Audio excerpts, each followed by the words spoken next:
Écoute la voix du Seigneur,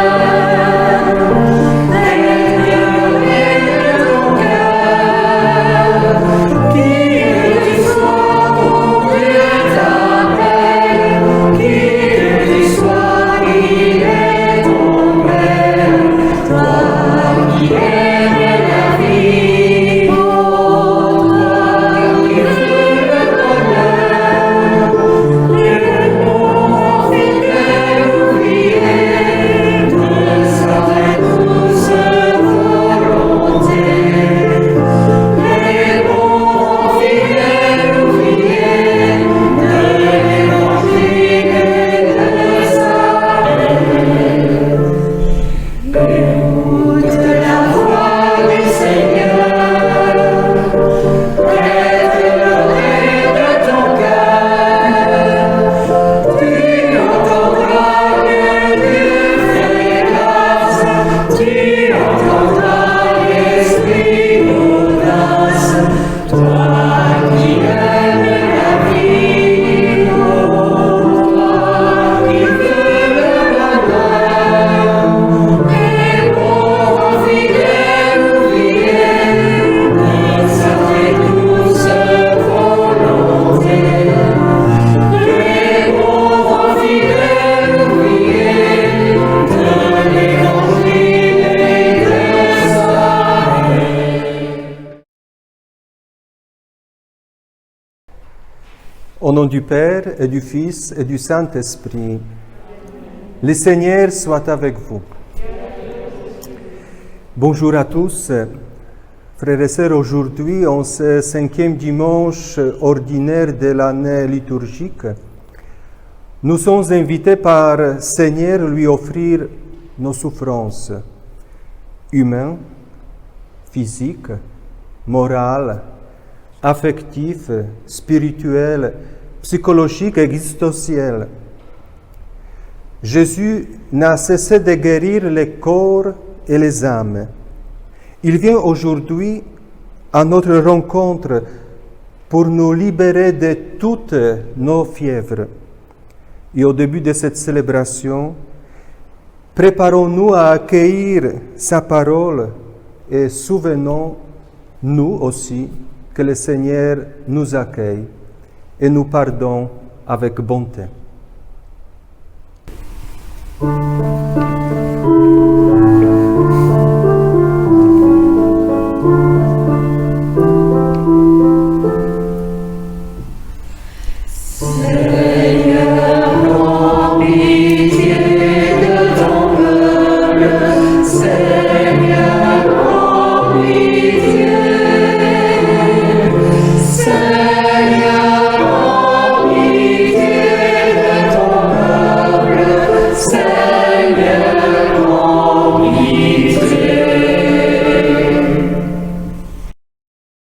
Seigneur Jésus, parole qui donne vie, tu nous rends attentifs aux appels de nos frères.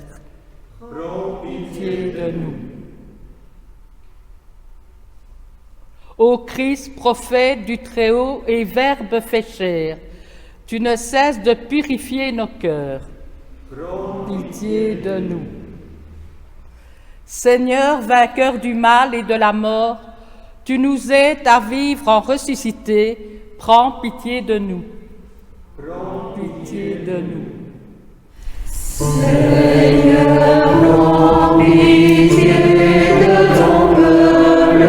Seigneur, prends pitié. Seigneur, prends pitié de ton peuple. Seigneur, prends pitié. Que Dieu Tout-Puissant nous fasse miséricorde, qu'il nous pardonne nos péchés, nous conduise à la vie éternelle. Amen. Prions.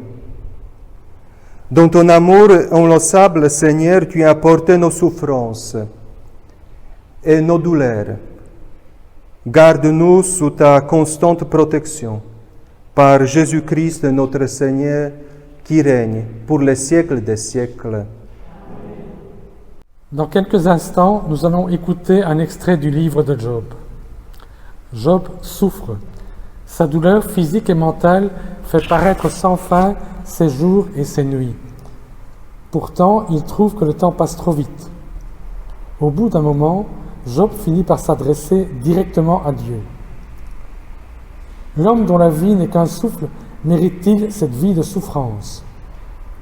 Ces paroles de Job pourraient être placées sur les lèvres de nombre de nos contemporains, et peut-être sur nos propres lèvres. Écoutons ces paroles de la Bible. Job prit la parole et dit « Vraiment, la vie d'homme sur terre est une corvée. Il fait des journées de manœuvre, comme l'esclave qui désire un peu d'ombre, comme le manœuvre qui attend sa paye. Depuis des mois, je n'ai en partage que le néant. Je ne compte que des nuits de souffrance. À peine couché, je me dis « Quand pourrais-je me lever ?» Et le soir n'en finit pas, jusqu'à être envahi de cauchemars jusqu'à l'aube. Mes jours sont plus rapides que la navette du tisserand. Ils s'achèvent faute de fil. Souviens-toi, Seigneur, ma vie n'est qu'un souffle. Mes yeux ne verront plus le bonheur. Parole du Seigneur. Nous savons que notre Dieu guérit les corps brisés et soigne leurs blessures. Notre Dieu est celui qui compte le nombre des étoiles, donne à chacune son nom. Il est grand et fort. Il élève les humbles et rabaisse les impies. Et c'est pour cela qu'il est bon de fêter notre Dieu, beau de chanter sa louange. Chantons ensemble ce psaume.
Le Seigneur soit avec vous.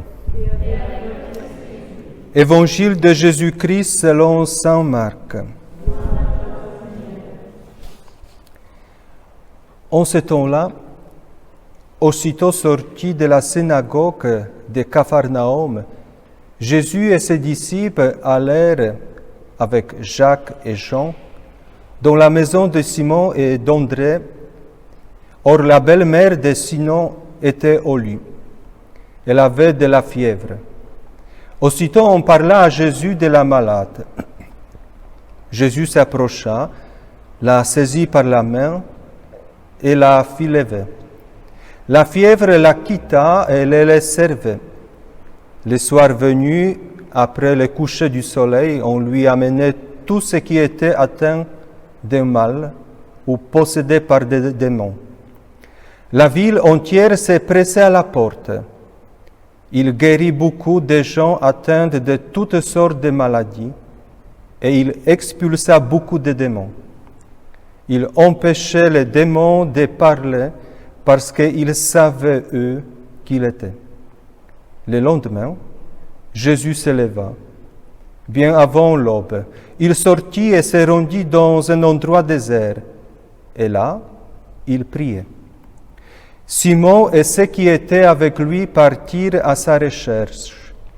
Ils le trouvent et lui disent, « Tout le monde te cherche. » Jésus leur dit, « Allons ailleurs, dans les villages voisins, afin que là aussi je proclame l'Évangile, car c'est pour cela que je suis sorti. » Et il parcourut toute la Galilée, proclamant l'Évangile dans leurs synagogues, expulsant les démons. Acclamons la parole de Dieu.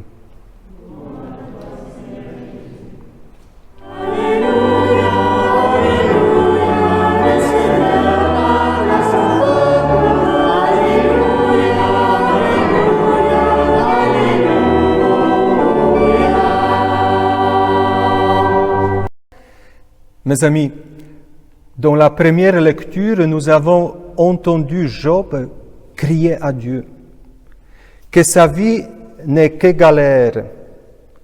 On peut dire que le pauvre Job se faisait le porte-parole des souffrants, de celles et ceux qui n'en peuvent plus, qui sont écrasés par leurs épreuves, fatigués de la vie. Ce texte nous évoque certainement bien des situations vécues, que ce soit en famille, en maison de retraite, à l'hôpital. Oui, comme il est dit parfois, vraiment la vie de l'homme est une corvée. En lisant cette histoire de Job, je me pose la question, comment passer du découragement à la confiance?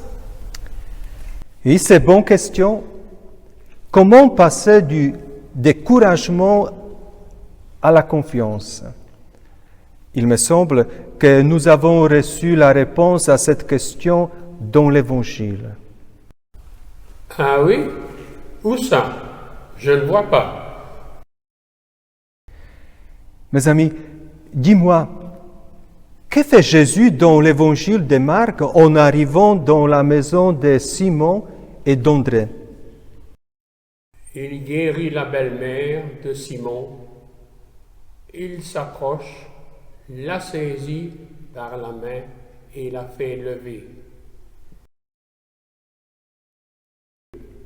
Et ensuite, Il guérit beaucoup de gens atteints de toutes sortes de maladies.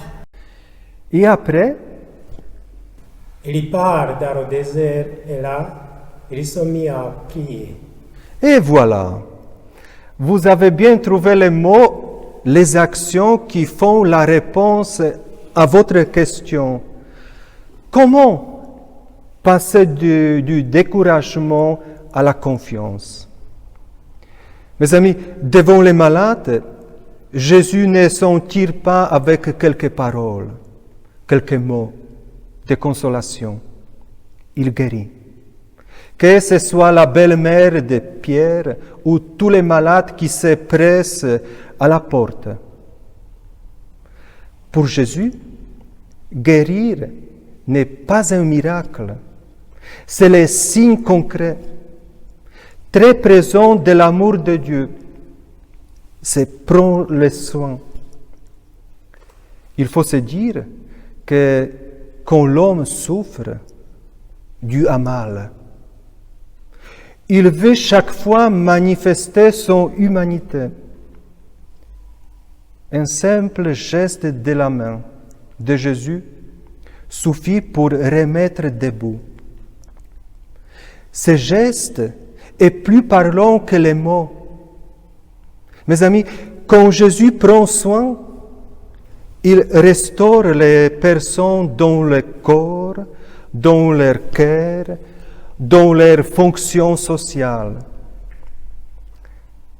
Vous voyez, dans la Bible, nous découvrons que le Christ n'est pas venu sur cette terre pour supprimer les souffrances, mais pourtant, il a passé son temps à soulager, à soigner, à encourager et ensuite à guérir. Comment passer du découragement à la confiance?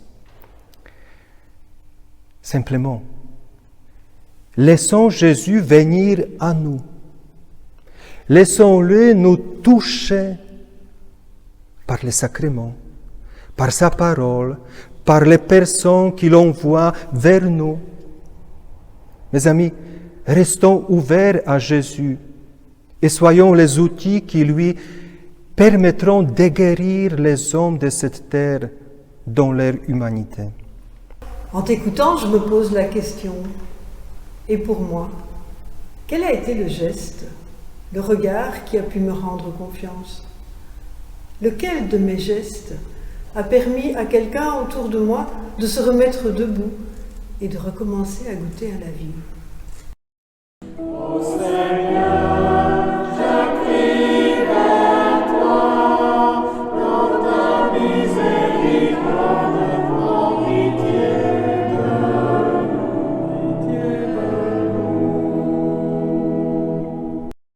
Jésus priait sans relâche. À sa suite, prions le Père pour tous les hommes. Seigneur, nous te confions tous ceux qui souffrent dans leur corps, dans leur cœur, dans leur âme, qui regardent foi et espérance en Jésus-Christ, qui est venu embrasser notre condition humaine et la souffrance des hommes. Qu'à travers le mystère de la croix, ta douce présence vienne apaiser leur douleur. Seigneur, nous te prions.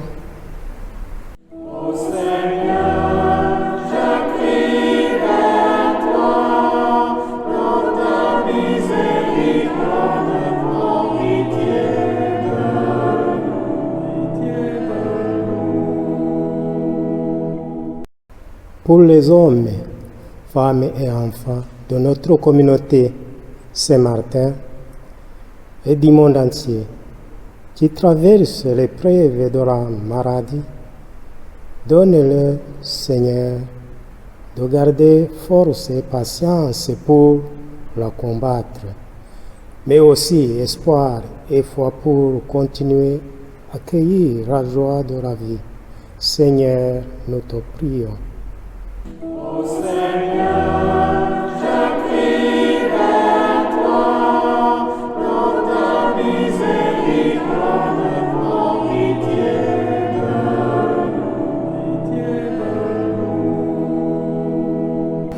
Pour qu'à l'image du Christ, nous sachions tous garder un regard plein d'amour et de tendresse envers les personnes les plus fragiles, pour qu'elles puissent vivre, grandir et s'épanouir dans la certitude d'être accueillies, protégées et encouragées. Seigneur, nous te prions.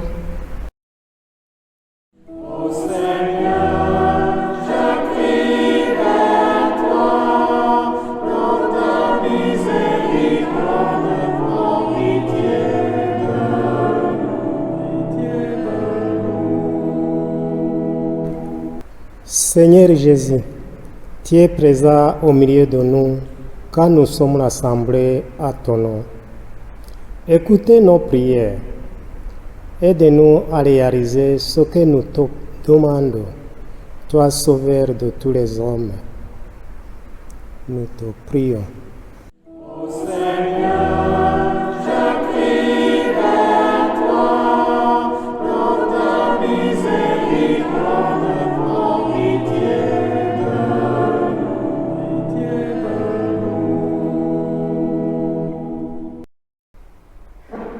Nous le croyons, Père.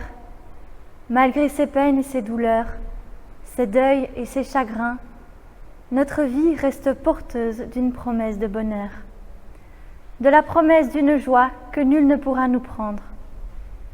Nous croyons à la voix de ton Église nous annonçant la bonne nouvelle du Christ. Nous nous sommes rassemblés pour l'accueillir de nouveau. Qu'il soit béni celui qui vient. Heureux sommes-nous de nous approcher de lui pour être guéris. Heureux sommes-nous quand nous partons à sa recherche pour le rejoindre dans la prière. Nous l'avons trouvé et ton cœur lui-même se réjouit de nous entendre dire avec lui, Notre Père.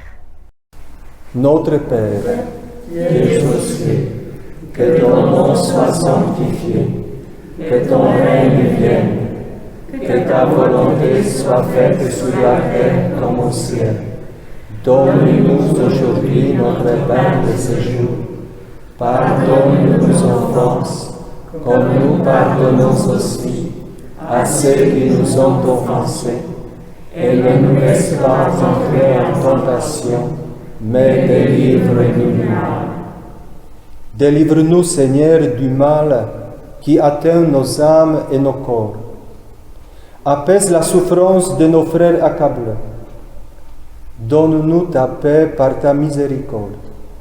Aide-nous à garder l'espérance de l'avènement de Jésus-Christ, notre Sauveur.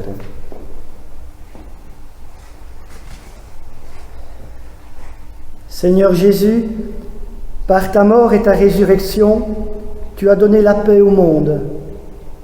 Ne regarde pas nos détresses, nos tiédeurs et nos infidélités, mais la foi de ton Église.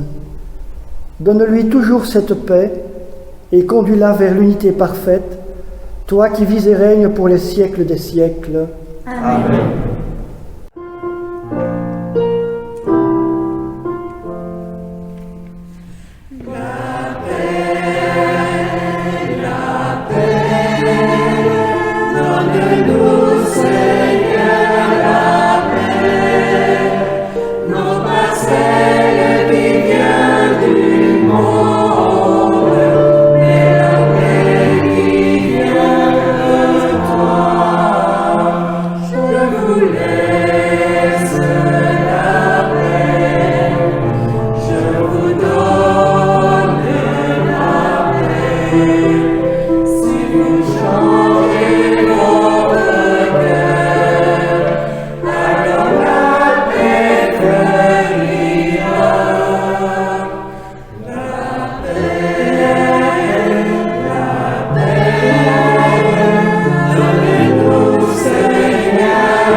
Alors aujourd'hui, nous avons une super nouvelle à vous annoncer.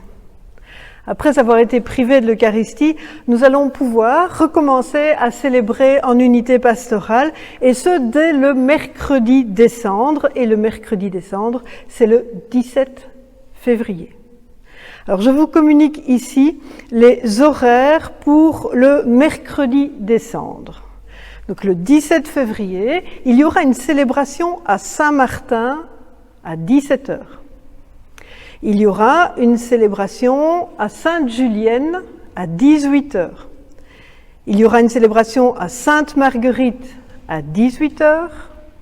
Et il y aura une célébration à Saint-Walburge à 20h. Ça, c'est le mercredi des Cendres, c'est le 17 février. À partir de ce moment-là, et pour les autres week-ends, les dimanches, les samedis et dimanches, il y aura à nouveau des célébrations. Nous allons prendre un horaire un peu particulier, vu les circonstances. Alors, à partir du samedi 20 février, il y aura une célébration également à Saint-Martin à 18h, comme d'habitude. Et puis le dimanche 21 février, vous pourrez assister à 3 célébrations. À Sainte-Julienne à 10h du matin, à Sainte-Marguerite à 10h également, et à Sainte-Walburge à 11h15. Pour chaque célébration et en fonction des conditions actuelles, nous sommes dans l'obligation de vous demander de vous inscrire. Et nous vous demandons de vous inscrire de différentes manières. Soit vous envoyez un mail à Madeleine en utilisant l'adresse que vous connaissez, qui est upsaintmartinliège@gmail.com. Elle apparaît sur votre écran. Soit vous téléphonez pendant les heures d'ouverture du secrétariat. Alors je vous rappelle le numéro 0476 96 06 14. Vous pouvez également vous inscrire par l'intermédiaire d'une personne relais à la sortie de la messe ou au prêtre directement à la sortie de la messe.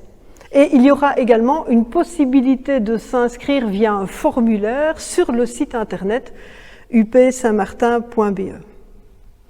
Alors nous vous demandons de vous inscrire entre le lundi matin et le vendredi 16h. Et quand vous vous inscrivez, parce que la limite des 15, c'est pas facile à tenir, et parce qu'on aimerait que tout le monde ait une chance de pouvoir participer, ben voilà, on va vous demander un petit effort peut-être, et de vous inscrire une fois sur 2. D'accord ? Les enfants de moins de 12 ans ne sont pas obligés de s'inscrire, mais c'est bien si vous nous communiquez leur présence. Évidemment, pour assister à la célébration, les règles que vous connaissez, le masque, la distanciation, la désinfection des mains, etc., tout ça reste évidemment d'actualité. Donc une fois sur 2.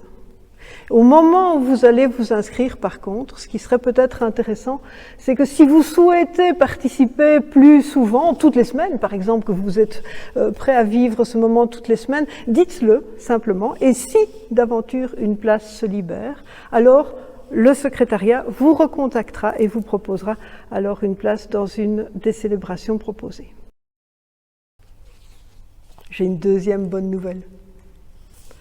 Le Parmons et Parvaux est disponible? Non, il sera disponible à partir de jeudi de la semaine prochaine dans les églises qui sont ouvertes et vous trouverez alors plus de renseignements et tous les horaires que je vous ai cités maintenant.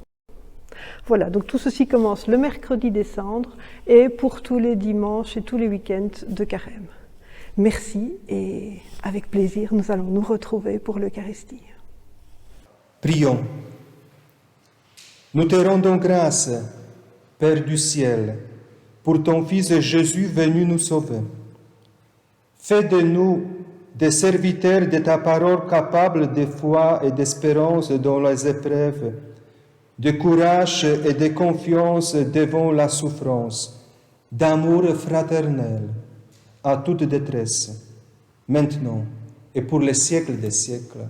Amen. Que Dieu Tout-Puissant vous bénisse, le Père, le Fils et le Saint-Esprit. Amen.